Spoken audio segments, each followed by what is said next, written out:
Assalamu alaikum students. Myself Ulfat Gulzar. So we will continue with the yesterday's topic. Today is the last part, that is the part third of this topic, national health policy. तो इसमें मैंने आपको पढ़ाया मतलब क्या क्या objectives हैं, हम किस तरह से डिफरेंट डिफरेंट जो हमारे ऑब्जेक्टिव्स है सिस्टम स्ट्रेंथनिंग इंफ्रास्ट्रक्चर वगैरह कैसे हम इम्प्रूव कर सकते हैं। तो उसमें जहाँ हम वुमेन ये जेंडर ये वुमेन इक्वालिटी पे पहुंचे थे। अब हम next slide is gender based violence means कि women access to healthcare needs to be strengthened by making public health hospitals more women friendly and ensuring that the staff have orientation to gender sensitive issues means कि gender based violence नहीं होना चाहिए। Mails को ज़्यादा services और females को कम services या manipulation नहीं होना चाहिए। वुमेन फ्रेंडली होना चाहिए हॉस्पिटल जहाँ पे वुमेन्स के लिए अच्छी सर्विसेज अवेलेबल हो और स्टाफ में ओरिएंटेशन हो कि जेंडर सेंसिटिविटी इश्यूज क्या होते हैं उनको पता होना चाहिए। Health care to the survivors victims need to be provided free and with dignity in the public and private sector. Health care जो भी सर्वाइवर्स विक्टिम्स मतलब पेशेंट्स या कोई विक्टिम होता है उनको हेल्थ केयर मिलना चाहिए फ्री ऑफ कॉस्ट और विद डिग्निटी, चाहे वो पब्लिक में हो या प्राइवेट में हो। Supportive supervision. The policy will support innovative measures such as use of digital tools and HR strategies like using nurse trainers to support field workers. मतलब एक अच्छा सपोर्ट इन सिस्टम होना चाहिए, इनोवेटिव मेजर्स होने चाहिए, digital tools हों जैसे use of internet या इंफॉर्मेशन सिस्टम जो आजकल हम डिजिटल सिस्टम रखते हैं, ऑनलाइन सिस्टम होता है, तो ऐसा ऐसा होना चाहिए। या गुड नर्स ट्रेनर्स होने चाहिए जो फील्ड वर्कर्स को अच्छे से orientation they. Emergency care and disaster preparedness जो बहुत important. Disaster can be of any type, flood हो सकता है या जैसे आजकल का ये डिजास्टर है corona virus, this is also a disaster. तो इसके लिए हमें इमरजेंसी केयर पॉलिसीज होनी चाहिए, डिजास्टर प्रिपेयर्डनेस होनी चाहिए, development of earthquake and cyclone resistant health ऐसे हेल्थ इंफ्रास्ट्रक्चर्स होनी चाहिए कि अगर कोई डिजास्टर आ भी जाए वो कैटर करना चाहिए, उसमें कैपेबिलिटी होनी चाहिए कि उस डिजास्टर को विद हेल्ड कर सके। ऐसा नहीं होना चाहिए भी फ्लड आया नहीं तो हॉस्पिटल फ्लड के साथ ही खत्म हो गया, या किसी ऐसी जगह बना है तो फ्लड आया तो हॉस्पिटल का सारा इंफ्रास्ट्रक्चर खत्म, तो लोगों को केयर कहाँ पे मिलेगा। So development of mass casualty management protocols for CHCs and higher facilities and emergency response protocols at all levels. Mass casualty management protocol मतलब कभी कोई मास कैज जैसे आज मास कैजुअलिटीज हो रही है, मतलब मास ये आ रहे पेशेंट्स दिन में 100 20 20 30 पेशेंट्स आते, तो इतनी डेवलपमेंट अच्छा होना चाहिए प्रोटोकॉल के। हायर फैसिलिटीज पे भी इमरजेंसी रिस्पांस सिस्टम होना चाहिए। Creation of a unified emergency response system with an assured provision of life support ambulances, trauma management centers. Emergency response system बहुत अच्छा क्रिएट होना चाहिए, यूनिफाइड होना चाहिए, जहाँ पे लाइफ सपोर्ट एम्बुलेंसेज होनी चाहिए, ऐसी एम्बुलेंसेज जिनमें लाइफ सपोर्ट में ऑक्सीजन सप्लाई वगैरह, डॉक्टर्स या अगर एडवांसर के भी सपोर्ट की जरूरत पड़ती है, इंट्यूबेशन वगैरह, वो सब कुछ होना चाहिए। ट्रामा मैनेजमेंट सेंटर होनी चाहिए। Main streaming the potential of Ayush. तो this policy ensures access to Ayush remedies through collaboration in public facilities। मतलब जो पब्लिक फैसिलिटीज ऑलरेडी है वहाँ पे आयुष रेमेडीज को भी लोगों के लिए अवेलेबल रखना। मैंने आपको परसों भी बोला, कोई ऐसा हो सकता है हमें एक ही टाइप ऑफ मेडिसिन नहीं रखने हैं क्योंकि लोग कभी कभी आयुर्वेदिक मेडिसिन, कोई यूनानी, कोई योगा, कोई सीधा कुछ अलग करते, तो हर किसी को एक्सेस होना चाहिए ये सर्विसेज के लिए। Yoga would be introduced widely in school and workplaces as part of promotion of good health।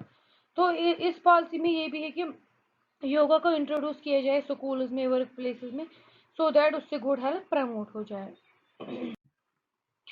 Human resource for health.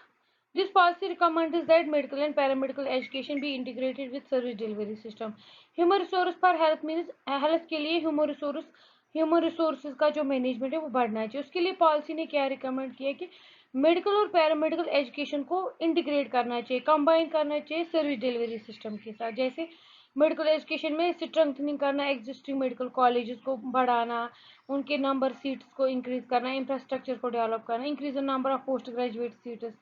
A common entrance exam as need for UGC entrance at all India level।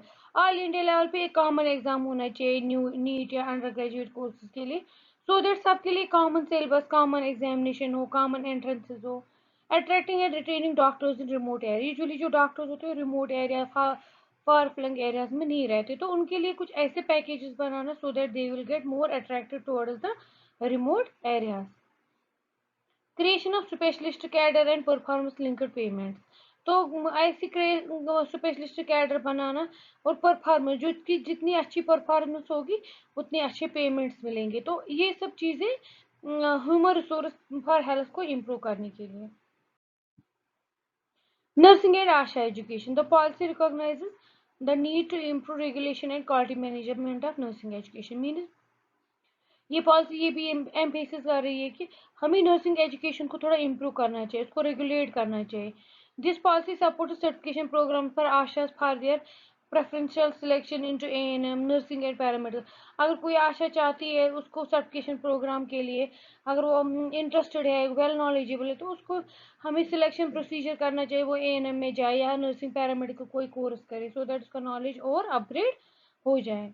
The policy recommends revival and strengthening of multipurpose male health worker cadre in order to effectively manage the emerging infectious and non-communicable disease at community level.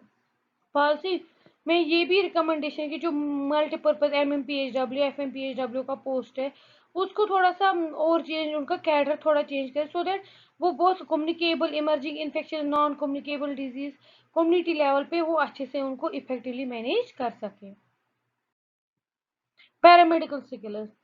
The policy would allow for multi-sickling with different sickle status so that when posted in more peripheral hospitals, there is more efficient use of human resources.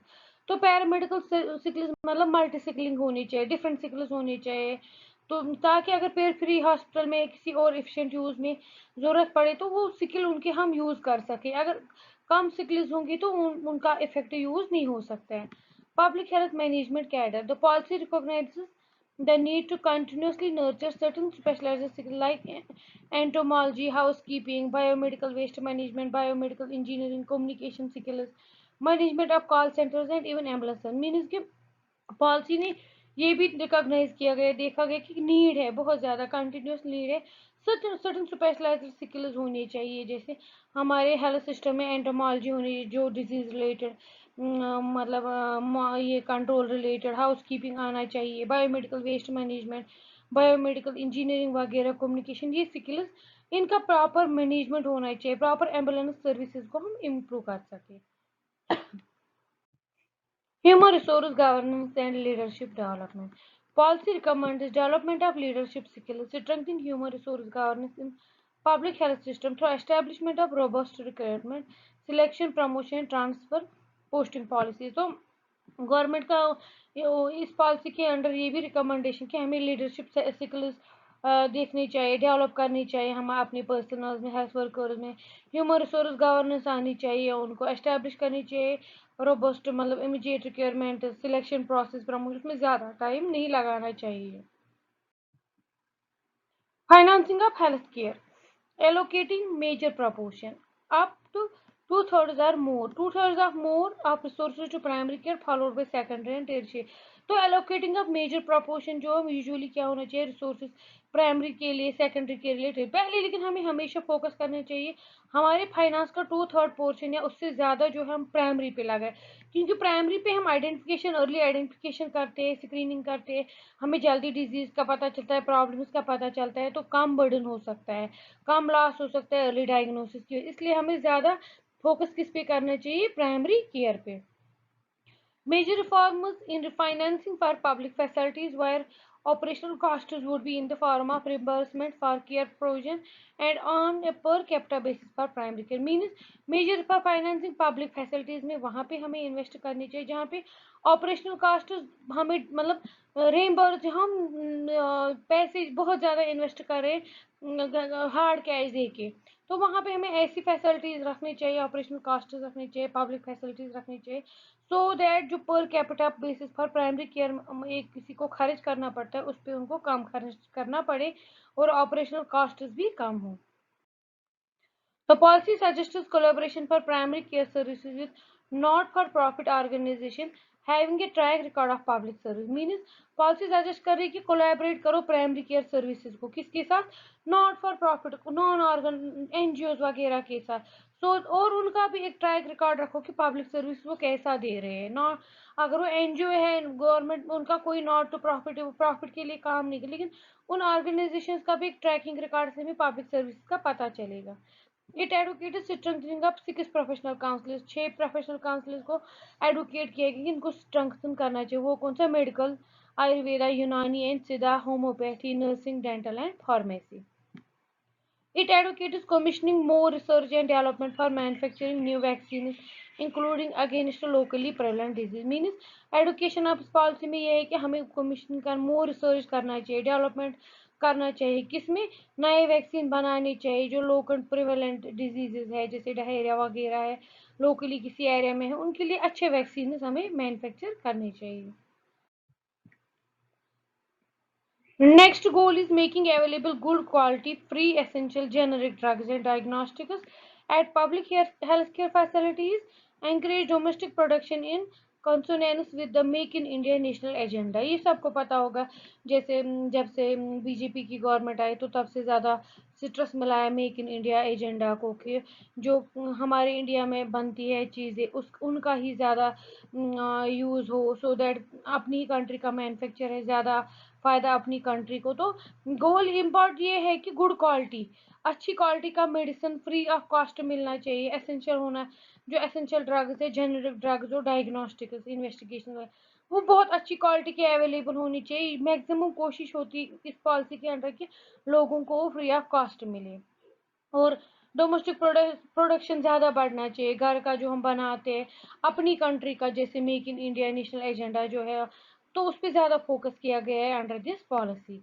Policy advocates extensive deployment of digital tools for improving efficiency and outcome of healthcare system, for example Swasthya slate and use of Aadhaar as unique ID. तो policy ये भी advocate कर रही है कि हमें extensive deployment of digital tools use करना चाहिए, तो उससे एफिशिएंसी और आउटकम हेल्थ केयर सिस्टम का बढ़ जाएगा। फॉर एग्जांपल जैसे आधार, आधार को आजकल यूनिक आईडी बनाए, पहले हमें बहुत सारे प्रूफ देने, अब अगर जो कोई आधार कार्ड किसी के पास होता है तो उसका यूनिक प्रूफ बन जाता है।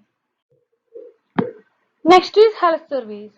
तो पॉलिसी में इंपॉर्टेंट एक चीज और है, वो क्या है, health service. The scope of health demographic and epidemiological surveys would be extended to capture information regarding costs of care, financial protection and evidence based policy planning and reforms।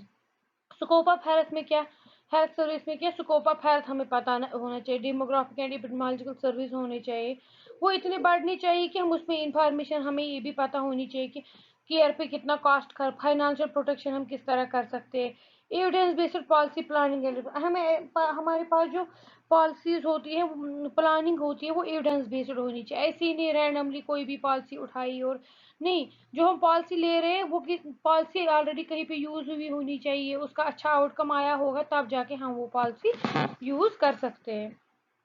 Rapid program appraisals and periodic disease specific surveys to monitor the impact of public health and disease intervention using digital tools for epidemiological surveys। Means rapid जो programmes हम कर रहे हैं उनको उनका rapid appraisal मतलब periodical appraisal, और उनका पीरियडिक हम आउटकम देखेंगे क्या है, पीरियडिक डिजीज स्पेसिफिक सर्वेज करेंगे, सो दैट हम देखेंगे हमारे प्रोग्राम्स का disease health public health and disease intervention जो हम यूज कर रहे हैं पब्लिक हेल्थ के लिए, उन टूल्स का उन प्रोग्राम्स का एफिशिएंसी कितना है, कि वो प्रोग्राम कितना इफेक्टिव रहा है, हम डिजिटल टूल्स कर यूज कर सकते हैं। तो ओवरऑल हमारा ये होना चाहिए कि रैपिड जो प्रोग्राम्स होते हैं उनका रैपिड अप्रेजल हो, जल्दी जल्दी उनका अप्रेजल हो, हम जल्दी जल्दी उनका इफेक्टिवनेस देखिए कि उनका आउटकम कैसा है। Health research, strengthening the publicly funded health research institute. तो हमारे फील्ड में हेल्थ में जो इंस्टीट्यूट रिसर्च पे काम करते हैं उनको हमें स्ट्रेंथन करना है, स्टाफ से, फाइनेंस से या इंफ्रास्ट्रक्चर जो उनकी नीड होगी हमें, क्योंकि it is research, health research ही वो विंग है जो हमें हेल्थ के बारे में रिसर्च करता है, फिर वो हमें रिकमेंडेशन देता है कि हमें क्या करना है, कौन सी पॉलिसी हम फ्रेम कर सकते हैं जिससे हम कोई पर्टिकुलर गोल अचीव कर सकते हैं। Stimulate innovation and new drug discovery as required. तो वो ये मैंने पीछे भी बोला कि हमें इनोवेशन ऐसी करनी है, नए नए ड्रग्स डिस्कवर करने की कोशिश करनी है, इम्यूनाइजेशन, क्योंकि as per need as per requirement हमें ये फुलफिल करना है। Next is governance. Governance means मतलब रोल, किस तरह से हमें गवर्नेंस करना है, मैनेजमेंट करना है। Role of centre and state governance में क्या है? The policy recommends equity sensitive resource allocation, strengthening institutional mechanisms for consultative decision making and coordinated implementation. So centre और स्टेट का काम पॉलिसी रिकमेंड करती है कि ये बहुत सेंसिटिव होनी चाहिए रिसोर्स एलोकेशन में, कहाँ कहाँ पे रिसोर्स हमें यूज करने, किस तरह स्ट्रेंथनिंग इंस्टीट्यूशनल मैकेनिज्म किस तरह स्ट्रांग बनाना है, डिसीजन मेकिंग कोऑर्डिनेटेड इम्प्लीमेंटेशन होना चाहिए, एक जगह एक टाइम, एक दूसरी जगह दूसरी टाइम नहीं, कोऑर्डिनेट, अगर हम कोई चीज करें कोऑर्डिनेटली हर एक स्टेट में इक्वली इम्प्लीमेंट होनी चाहिए। Role of panchayati raj institution, हमारे हेल्थ पॉलिसीज में पंचायती राज भी, मैंने बोल रही गवर्नेंस कौन है, स्टेट गवर्नमेंट है, सेंट्रल है, Panchayati Raj. This will be strengthened to play an enhanced role at different level of health governance including the social determinants of health। तो पंचायती राज का भी इम्पॉर्टेंट रोल है, वो एनहेंस कर सकते हैं डिफरेंट रोल्स हेल्थ गवर्नेंस के, उनकी वजह से हमें सोशल डिटर्मिनेंट्स सब, मतलब एक सोसाइटी का, एक सोशल फैक्टर का क्या इम्पैक्ट है हेल्थ का। जब हमें पता चलता है कौन से सोशल डिटर्मिनेंट्स है, तब जाके हम अकॉर्डिंगली उस पर काम कर सकते हैं। Improving accountability, the policy would be to increase both horizontal and vertical accountability of health system. ये मैंने आपको परसों भी बोला, accountability is must. Whom, who is accountable to whom, मतलब जैसे कोई सीनियर होता है उसके अंडर कोई काम करता है तो वो जूनियर अकाउंटेबल होता है सीनियर को। फिर वैसे ही ये लाइन ऑफ अथॉरिटी चलती रहती है, जैसे for example principal, vice principal, tutors, junior tutors, फिर स्टूडेंट्स, फिर सीनियर स्टूडेंट्स, जूनियर स्टूडेंट्स, तो ये एक दूसरे को अकाउंटेबल होते हैं। मीन्स कि जो काम कर रहे हैं उसका वर्टिकली और हॉरिजेंटली हमारा जो काम है हेल्थ सिस्टम में वो कैसा चल रहा है, वो प्रॉपरली काम कर रहे हैं कि नहीं, उसकी अकाउंटेबिलिटी लेना, उसका असेसमेंट करना। So this was all about the National Health Policy 2017, which is the latest health policy. Now I will conclude this topic. While the public health initiatives over the years have contributed significantly to the improvement of health indicators, it is to be acknowledged that public health indicators or disease burden stats are the outcome of several complementary initiatives under the wider umbrella of developmental sector. In short, यहाँ पे एक public health initiative, और पता नहीं कितने सालों से हम पब्लिक हेल्थ को इम्प्रूव करने के लिए बहुत सालों से काम कर रहे हैं उसको इम्प्रूव करने के लिए। तो लेकिन एक्नॉलेज जो है वो हम ये एक्नॉलेज करते हैं, मानते हैं कि एक्सेप्ट करते हैं जो पब्लिक हेल्थ इंडिकेटर्स है या डिजीज बर्डन स्टैटिस्टिक्स है वो हमेशा एक ही कम्प्लीमेंट्री इनिशिएटिव, एक ही इनिशिएटिव नहीं, वो कम्प्लीमेंट्री इनिशिएटिव्स होते हैं, मतलब it is wider umbrella type, फैला हुआ है developmental sectors covering rural development, agriculture, food production, sanitation, drinking water supply, education etcetera. तो सिर्फ एक ही चीज से ये सब चीजें नहीं होती है, मीन्स कि बहुत सारे सिस्टम्स, बहुत सारे सेक्टर्स मिलके हेल्थ को बनाते हैं। अलोन अच्छा पानी अगर होगा तो जब तक हमें एजुकेशन नहीं होगी कि हमें वो अच्छा पानी किस तरह इस्तेमाल करना है, या फूड नहीं होगा, पानी होगा, तो health will not be improve.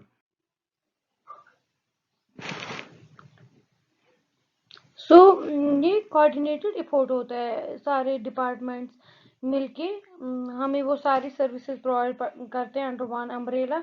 तो उससे क्या होता है, हम हेल्थ को हर एक मायने में इम्प्रूव कर सकते हैं। तो despite the impressive public health gains, the morbidity and mortality levels in the country are still unacceptably high as compared to developed countries। इतनी कोशिश करने के बाद, कोऑर्डिनेटेड एफर्ट्स के बाद, सारी पॉलिसीज वो सब कुछ देख, स्टिल हम देखते हैं कि अगर पब्लिक हेल्थ गेन हो गई लेकिन वहाँ से मॉर्बिडिटी और मोर्टिलिटी लेवल जो हमारी कंट्री की है वो अभी भी हाई है।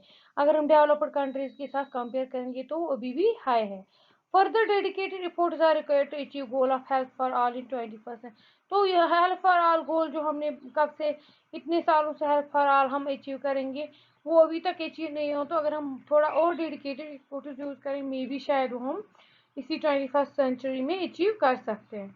And National Health Policy 2017 will provide an impetus for achieving an acceptable standard of good health of people of India। तो अब जो नेशनल हेल्थ पॉलिसी 2017 के जो गोल्स है, ऑब्जेक्टिव्स हैं, तो इट कैन प्रोवाइड, इसकी वजह से देखा गया है कि अगर हम प्रॉपरली इसको इम्प्लीमेंट करें, अच्छे रिजल्ट्स इसके आए, तो हम बेशक good health standard people of India के, हमारे इंडिया के लोग जो है उनमें उनका हेल्थ स्टैंडर्ड बहुत इम्प्रूव हो सकता है by implementation of this policy. Hope you understood the national health policy. ये बड़ा टॉपिक था, लेकिन पॉलिसीज मैं पॉलिसी मैं खुद नहीं बना सकती। पॉलिसी जो दी है, इस पॉलिसी के अंडर जो ऑब्जेक्टिव्स दिए गए, गोल्स दिए, वो मुझे सारे एक्सप्लेन करने थे। मैं इसको छोटा नहीं कर सकती थी, क्योंकि ये गोल्स ऑब्जेक्टिव्स फ्रेम्ड है। तो आप लोग इसको पढ़ के देख लेना इम्पोर्टेंट क्या है, क्या है आपको याद रखना है कि नेशनल हेल्थ पॉलिसी का मेन एम क्या है, किस तरह हेल्थ को इम्प्रूव करना है, मॉर्बिडिटी मोर्टिलिटी को डिक्रीज करना है, इंफ्रास्ट्रक्चर इंक्रीज करना है, सिस्टम स्ट्रेंथनिंग करनी है। So you will go through this. By this, I have completed your topic. Thank you so much.